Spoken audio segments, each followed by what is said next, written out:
Quero dar a você 5 dicas para você render melhor nos seus estudos. Porque não pensa que é apenas ter um material e ter um bom local de estudo e você vai conseguir render. Muitas vezes você senta para estudar e não vai a lugar nenhum.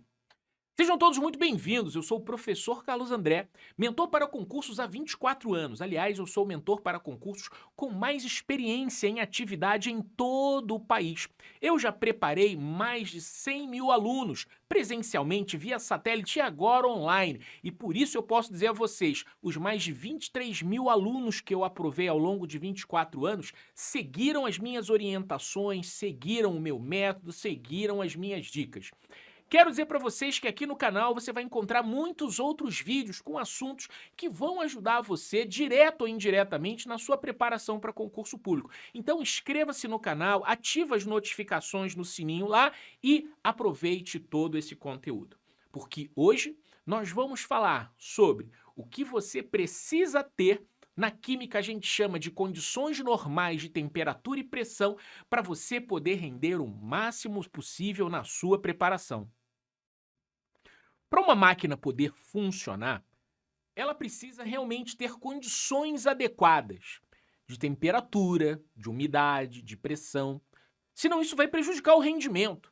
Um carro de corrida precisa ter as condições adequadas e você, o seu corpo, também precisa.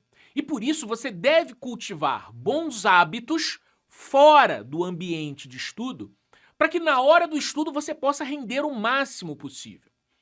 Essas são dicas e recados que a vovó já passava para todos nós.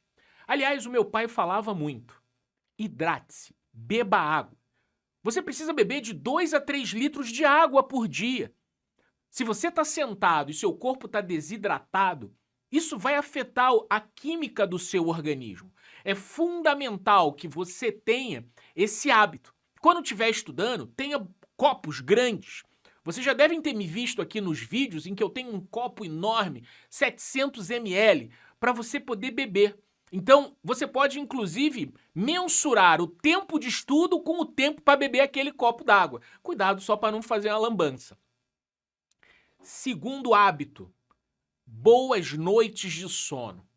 Tudo bem que tem gente que não pode se dar ao luxo de dormir seguidamente 8 horas, porque tem filho pequeno, porque chega tarde do trabalho, porque acorda cedo para trabalhar ou para estudar, mas o fato é que eu aprendi durante meus anos nas Forças Armadas que a tortura mais eficiente é a privação do sono, mais do que a dor. Um ser humano, ele morre se ele ficar uma quantidade de dias seguidas sem dormir, ele morre.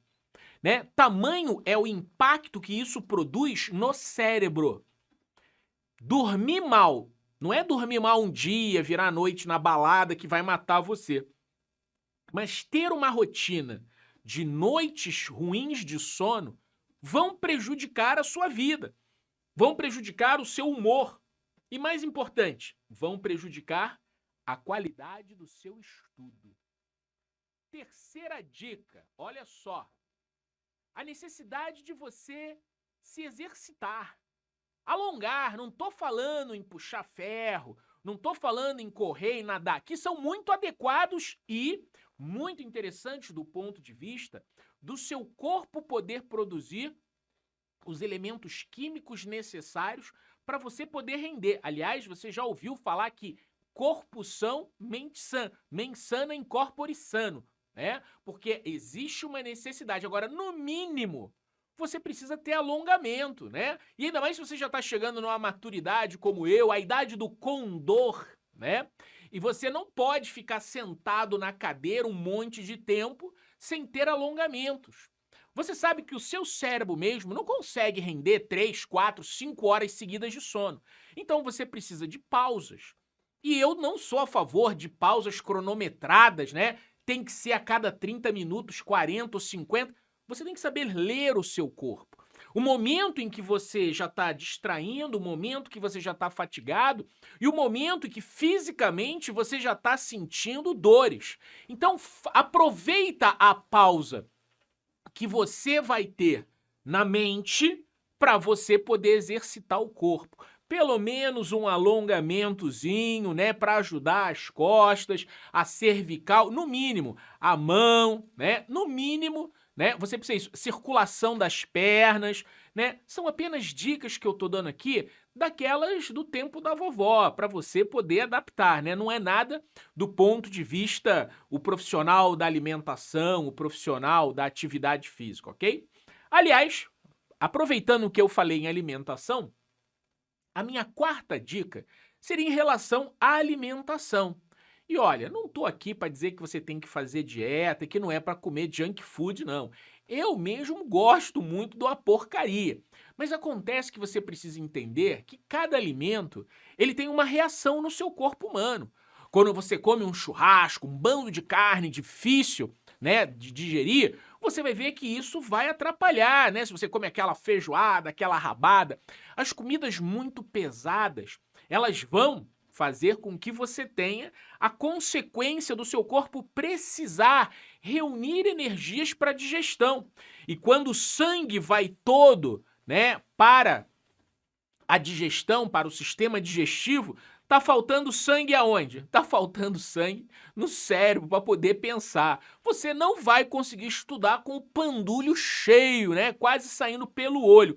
Então você precisa ter também uma alimentação adequada. Eu falei da água e tô falando aqui também do tipo de alimento. Longe de mim de dizer para você não comer um churrasco ou não comer, né, uma feijoada. E a quinta dica é sobre a necessidade de você ter tempo para descansar, tempo para você. Na minha mentoria, nos ciclos, eu coloco para os alunos, ó, começa o ciclo na segunda-feira, o ciclo termina no domingo, meio-dia, né? Eles fazem um simulado domingo de manhã, domingo, meio-dia, eles estão livres. E eu sempre incito eles, né, a poder marcar já um almoço bacana no domingo, na casa da sogra, da mãe, dos filhos, do irmão, dos amigos, chamar para fazer um churrasco ou fazer uma coisa em casa bacana, que é o tempo para você, é o tempo para você quebrar, é o tempo para você se sentir premiado por você ter concluído a meta, por você ter concluído o ciclo, né? O que você gosta de fazer, né? Vai fazer no domingo à tarde, vai andar de bicicleta, andar de moto, vai caminhar, vai correr, vai dormir, vai ver televisão, vai arrumar a casa. Você faz o quê, né? Você vai lavar roupa. Cada um faz aquilo que tem que fazer para si, ou de alguma tarefa que ficou pendente da casa, né? Mas o fato é que você precisa ter na sua rotina o tempo certo para aproveitar, o tempo certo para você, o tempo certo para a família, o tempo certo para você se sentir premiado. Porque, inclusive, eu falo para os alunos, não estudou o que tinha planejado, a meta para segunda até sábado à noite, então, domingo de manhã, em vez de fazer o simulado, termina o estudo. Domingo à tarde, o período de descanso, ele é, entre aspas, compensado com o tempo do simulado. E isso no seu cérebro desencadeia a ideia do prêmio. Não, eu quero acabar até sábado, porque no domingo eu quero descansar. Eu compartilho com as pessoas, né, que quando eu entrei na Marinha, né, vocês devem saber da minha história, quando eu entrei na Marinha, no Colégio Naval, era um sistema de internato. A gente ia para lá no domingo à noite e voltava para casa na sexta-feira à tarde. Mas só voltava para casa na sexta-feira à tarde quem tinha cumprido as metas de desempenho acadêmico, de desempenho físico, né, de bom comportamento. Então você passava a semana pensando no quê? Naquela sexta-feira, de ir para casa, para descansar, para ver a família, para aproveitar. E aí você andava na linha, né? Então isso é fundamental para o seu inconsciente desencadear condutas e comportamentos que levem a você a essa premiação, né? A teoria comportamental, né, na psicologia, analisa exatamente desde os animais até o ser humano, né? Vai pelo amor ou pela dor, pela recompensa ou pelo castigo. Ok? Então essas são dicas fundamentais que eu deixo para você que quer ter um bom desempenho nos seus estudos. Não adianta só o material didático, não adianta ter só um bom local se você não está joinha para poder participar, ok? Grande abraço para vocês aí, até o próximo.